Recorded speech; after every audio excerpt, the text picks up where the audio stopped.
Langkah percobaan pertama yang akan kita bahas di sini yaitu gelombang transversal dan gelombang longitudinal. Pertama-tama, rentangkan dan renggangkan selingki pada permukaan yang datar dengan kedua ujung dipegang atau salah satu ujungnya lagi diikat ke tiang. Untuk melakukan percobaan gelombang transversal, salah satu ujung selingki diayunkan ke kanan dan ke kiri sehingga terbentuklah gelombang yang membentuk bukit dan lembah, di mana satu bukit dan satu lembah dinamakan satu gelombang.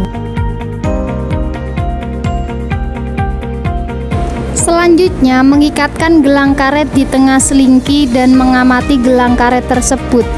Apakah selama gelombang merambat, gelang karet tersebut ikut berpindah? Dan adakah energi yang merambat melalui pegas? Setelah diamati, ternyata gelang karet tersebut tidak ikut berpindah bersama gelombang.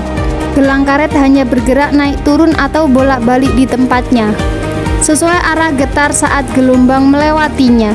Hal ini menegaskan bahwa yang merambat adalah energi, bukan partikel medium selingki atau gelang karet. Energi yang merambat melalui pegas dan asalnya adalah usikan atau gaya yang diberikan pada ujung selingki. Selanjutnya, untuk melihat gelombang longitudinal, selingki yang telah direnggangkan didorong ke arah depan sehingga terbentuklah rapatan yang merambat atau berjalan. Semakin cepat dorongan yang diberikan, maka akan semakin banyak rapatan yang terlihat. Satu gelombang longitudinal terdiri dari satu rapatan dan satu renggangan. Selanjutnya, melakukan percobaan kembali dengan menggunakan kabel listrik. Ketika selingki diganti kabel listrik, hasilnya mirip dengan saat menggunakan selingki. Namun, ada beberapa perbedaan. Contohnya, kabel listrik memiliki massa jenis dan elastisitas yang berbeda dari selingki, sehingga kecepatan rambat gelombang pada kabel listrik bisa lebih cepat ataupun lebih lambat. Pada percobaan ini, rentangkan selingki sejauh 1,5 meter.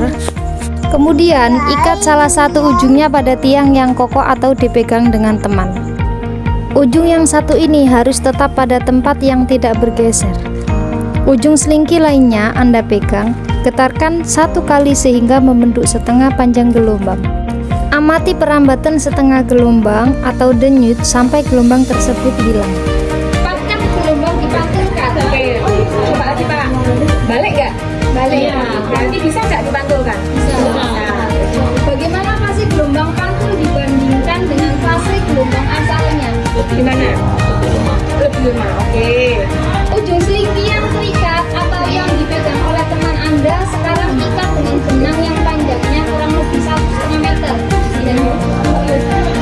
Ikatkan ujung benang yang jauhnya 1,5 meter dari ujung selingki ke tiang yang kokoh atau dipegang saja oleh teman Anda. Ujung selingki ini sekarang dapat bergerak bebas oleh karena itu kita sebut selingki ujung bebas.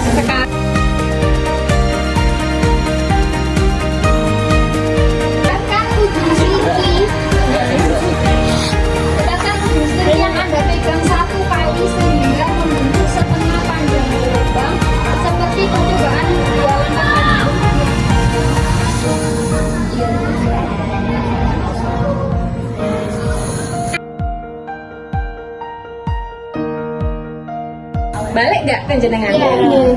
Sampai tangan jenengan? Oh, tidak, berarti tidak kembali. Untuk yang ini disebut dengan apa, Bebas? Apa tadi namanya? Selingki ujung bebas. Untuk yang selingki ujung bebas, gelombangnya, getarannya itu tidak kembali. Dengan ujung bebas ini, bagaimanakah fase gelombang pantul dibandingkan dengan gelombang asalnya? Gimana? Tidak kembali kan? Tidak ada. Tidak ada fase kembalinya. Tidak berbalik fasenya.